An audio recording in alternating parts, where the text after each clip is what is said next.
মায়ানমারে পাচারকালে বিপুল পরিমাণ ডিজেল, আলকাতরা ও একটি অবৈধ আর্টিসনাল ট্রলিং বোট সহ 7 জন পাচারকারীকে আটক করেছে কোস্টগার্ড।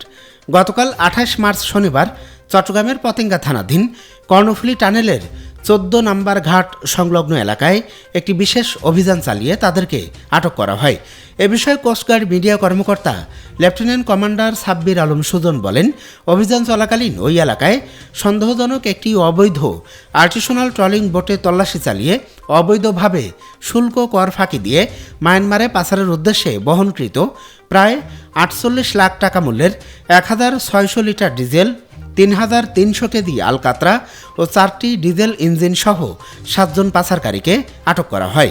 মালপত্র ও পাচার কাজে ব্যবহৃত আর্টিসনাল ট্রলিং বোট এবং আটক পাচারকারীদের বিরুদ্ধে পরবর্তী আইনানুগ ব্যবস্থা গ্রহণের কার্যক্রম প্রক্রিয়াধীন রয়েছে।